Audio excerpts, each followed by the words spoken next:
नमस्कार दोस्तों, पता करिए दोनों का ठिकाना एक निकलेगा। सियासत और तिजारत का घराना एक निकलेगा। जरा पन्ने पलट कर देखिए, दोनों किताबों के अलहदा जिल्द हैं, लेकिन फसाना एक निकलेगा। अशोक रावत साहब की ये पंक्तियां हैं और अशोक रावत साहब ने जब ये बातें कही तो निश्चित रूप से ये स्थिति है और इसी पर हम आज चर्चा करें। एक जमाना था जब भारतीय जनता पार्टी के नेता सीना ठोक कर दावा किया करते थे कि हमारा चाल, हमारा चरित्र और हमारा चेहरा अलग है बाकी सभी से जो सत्तारूढ़। राजनीति में शुचिता की बात करते थे और उसके झंडा बरदार होने का दम भरते थे। कांग्रेस को भ्रष्टाचार की गंगोत्री बताते थे। कांग्रेस को तमाम तरह के लांछन लगाते थे, लेकिन जब से वो भारत के केंद्र सरकार में 2014 में मई 2014 में आए और उसके बाद में देश के तमाम राज्यों में वो सत्ता में आए और जब वो सत्ता में आए तो उनके सारी चाल चरित्र चेहरा बदल गया। अब भाजपा के जो है कोई ऐसा हाथ नहीं दिखता है जो आरोपों से घिरा ना हो, और जब आरोपों से घिरे लोग हों तो आप क्या कहेंगे। और इसको लेकर के बहुत सारी बातें होती रही हैं, सदैव होती रही हैं। तो आज क्या है, आज स्थिति यह है, भरे बाजार में सच की दुकानों पर है सन्नाटा। कांग्रेस भरे बाजार में सच की दुकानों पर है सन्नाटा। तिजारत झूठ की चमकी मक्कारी की बातें हैं। हिना रजवी की ये पंक्तियां हैं। तो साहब, जो तिजारत झूठ की जो है चमक गई है वो भारतीय जनता पार्टी की आपको दिखाई दे रही, नरेंद्र मोदी की दिखाई दे रही है। इसी पर बात करूंगा। आज शुरुआत करूंगा कश्मीर से। कश्मीर में लगातार टारगेट किलिंग हो रही और लगातार कश्मीरी पंडितों को, हिंदुओं को टारगेट किया जा रहा है, मारा जा रहा है। ऐसा नहीं है कि स्थानीय नागरिक मार रहे हैं, बल्कि आतंकी मार रहे हैं और आतंकी लगातार निशाना बना रहे हैं। मुसलमान भी मारे जा रहे हैं और कल जो है 27वीं टारगेट किलिंग हो गई। अब टारगेट किलिंग होती है और जब कल जो है मारा गया तो निश्चित रूप से चिंता की बात हुई कि सामा सेक्टर में, सोफिया में जो एक घटना हुई टारगेट किलिंग की, उसमें कश्मीरी पंडित दो भाई थे, वो काम कर रहे थे सेब के बाग में। गोली मार के उनसे नाम पूछा गया और उसके बाद में उन्हें गोली मारी गई। दोनों भाइयों को मारी गई थी। एक का निधन हो गया और एक जो है अभी गंभीर हालत में अस्पताल में है। जो गंभीर हालत में अस्पताल में है उसने सबने शिकायत दी थी। 4 महीने पहले उन्होंने जो है दी थी, आवेदन दिया था कि हमें धमकी आ रही है, हमें दूसरी चीजें हो रही, लेकिन कोई सुनने वाला नहीं है। ये वो परिवार था जब कश्मीर पूरी तरह जल रहा था, तब भी इन्होंने कश्मीर नहीं छोड़ा था और भारत सरकार के साथ में, देश के साथ में खड़े थे कि हम लड़ेंगे। आज जब उन्हें जरूरत थी सुरक्षा की तो नहीं दी। कश्मीरी पंडित पिछले 3 महीने से प्रदर्शन कर रहे हैं। 4 महीना हो गया करीब करीब, और 4 महीना कंप्लीट होने जा रहा है। वो लगातार प्रदर्शन कर रहे हैं, मांग कर रहे हैं कि उनको सुरक्षित किया जाए, उनकी सुरक्षा की व्यवस्था की जाए, दूसरी चीजें की जाए। लेकिन सरकार है, सत्ता में आ चुके हैं, तो हम क्यों आपकी फिक्र करेंगे।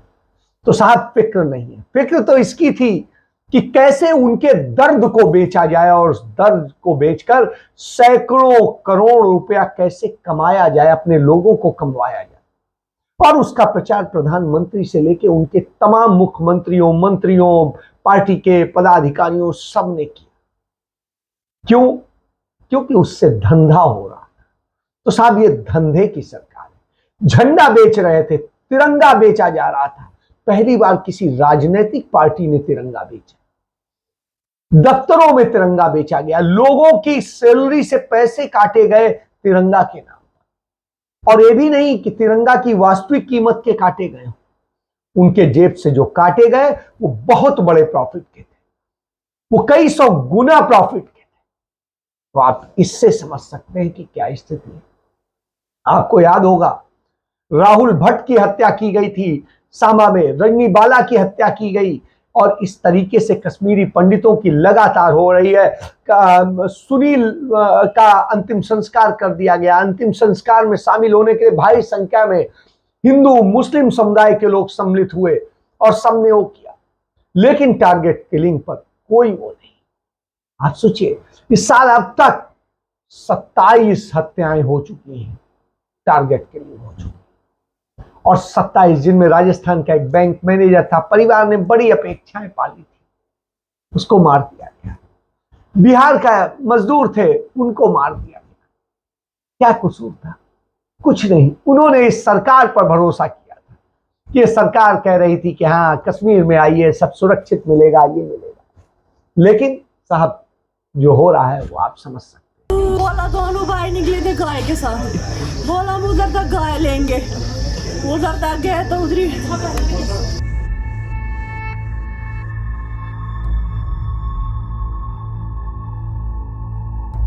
बाद में हमें कुछ पता नहीं। मैं हर रोज उसके साथ जाती थी, इसके साथ मैं रोज जाती थी। आज ही नहीं भी गई इसके साथ, बस हमें नहीं पता है।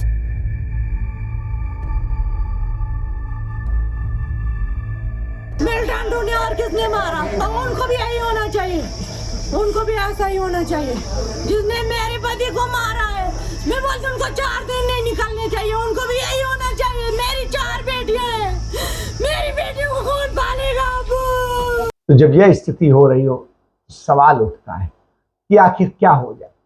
और जब यह स्थिति हो तो आपको सोचना पड़ता है कि घर घर नाली, घर घर गैस जैसी स्थिति हो गई है।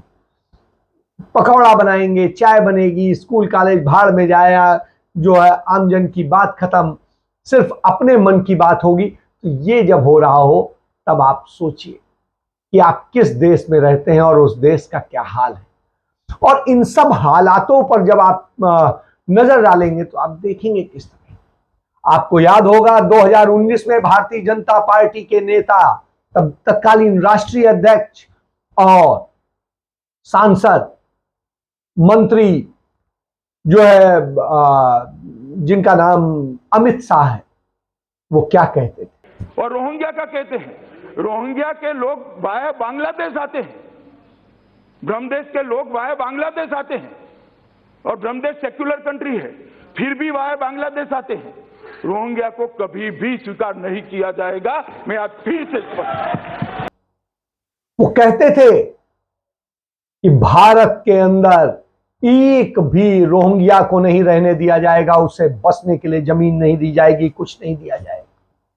लेकिन आज सरकार रोहिंग्या शरणार्थियों को पक्के घर देने जा रही है। उसके लिए उसने दिल्ली में बक्करवाला इलाके में ईडब्ल्यूएस के फ्लैट्स बनाए हैं और वहां पर स्थानांतरित करने जा रही है।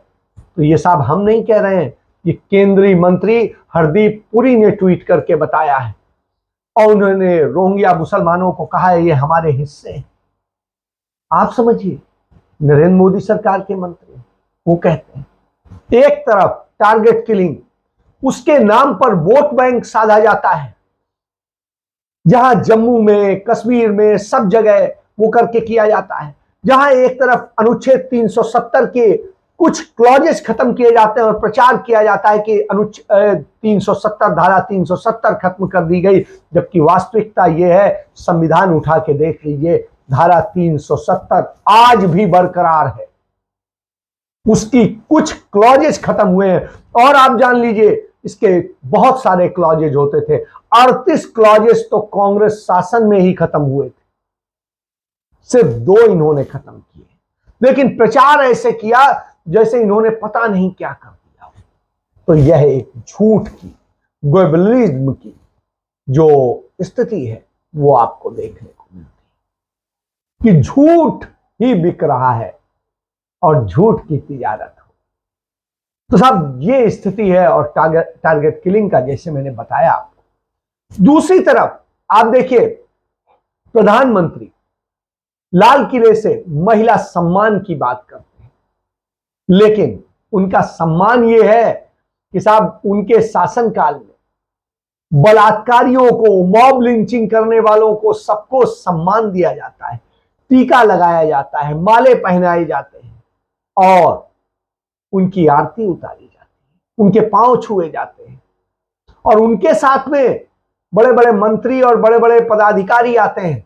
उदाहरण कल का है कि बलात्कारी, जो घोषित बलात्कारी हैं, अदालत में दो दो बड़ी बड़ी अदालतों में सिद्ध हुए हैं, सजा याफ्ता हैं, उन जो सामूहिक बलात्कार के आरोपी, सामूहिक हत्या के आरोपी, उन सबको सम्मान दे करके रिहा किया जाता है।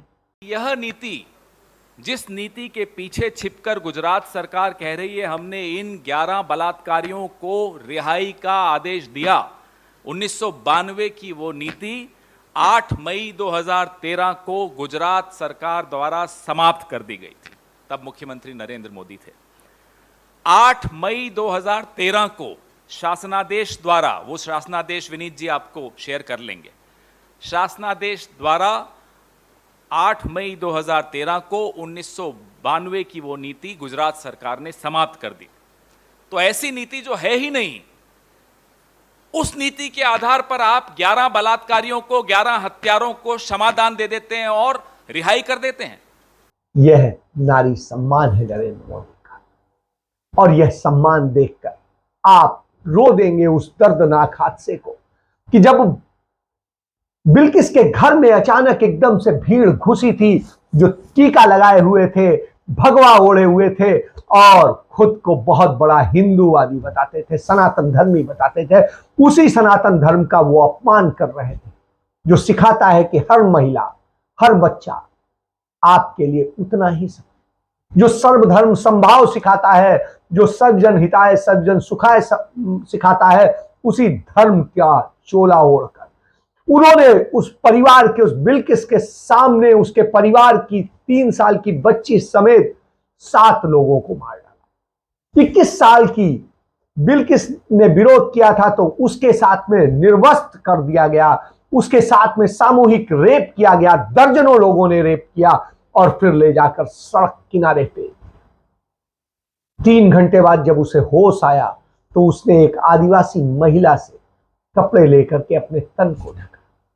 यह इतनी बीभत्स घटना करने वालों के लिए उसके परिवार ने, उसके बिल्किस ने, उसके पति ने, दोनों ने लड़ाई लड़ी, सुप्रीम कोर्ट तक गए और तब कहीं जाकर के सुप्रीम कोर्ट ने इस पर सीबीआई जांच बैठाई। जांच में, और जांच की रिपोर्ट सीधे मांगी, सरकार को नहीं, और उस रिपोर्ट में जब सारे तथ्य आए तब अदालतों ने सजा सुनाई। हाई कोर्ट गए, हाई कोर्ट ने भी सजा सुनाई, सुप्रीम कोर्ट ने। स्थिति आप ये समझिए, सुप्रीम कोर्ट ने जुर्माना लगाया और कहा कि बिल्किस को कंपनसेशन दो, घर दो, सरकारी नौकरी दो, लेकिन सरकार ने पैसे तो दिए, न घर दिया न नौकरी। तो यह स्थिति। और आज क्या दे रहे हैं? 15 अगस्त को देश की 75वीं वर्षगांठ पर उसे उपहार दे रहे हैं कि उसका तन लूटने वालों को, नोचने वालों को बाइज्जत ससम्मान रिहाई दे रही है सरकार। और यह सरकार जब रिहाई देती है तो शर्म आती है, क्योंकि यह रिहाई ऐसे नहीं होती। इसके लिए बाकायदे सुप्रीम कोर्ट के गाइडलाइन है कि जिसे आजीवन कारावास हो वो आजीवन रहेगा, लेकिन नहीं उसे रिहाई देनी थी। तो आप समझिए उसके लिए क्या किया गया। जो संविधान सीआरपीसी की धारा 435 है उसके तहत गुजरात सरकार ने की और सुप्रीम जो है नरेंद्र मोदी सरकार ने उस पर सहमति जताई और 11 बलात्कारियों को रिहा कर दिया गया। आप समझिए, और रिहाई किया जाता लेकिन उन्हें माला पहनाया जा रहा है। तो यह नारी सम्मान है नरेंद्र मोदी का। इसके बाद देखिए वो भ्रष्टाचार पे बात करते हैं। तो भ्रष्टाचार की स्थिति क्या है? भ्रष्टाचार की स्थिति आप देखेंगे तो आपको शर्म आएगी कि क्या भ्रष्टाचार है।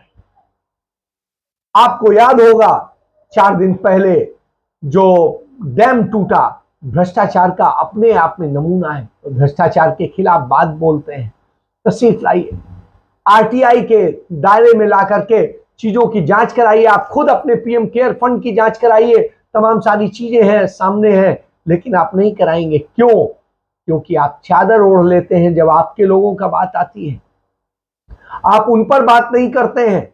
लेकिन 8 साल में आपने जो किया है वो देखिए कि भोपाल में हमीदिया अस्पताल की जो बिल्डिंग थी उसकी छत गिर गई, आपने कोई जांच कराई क्या?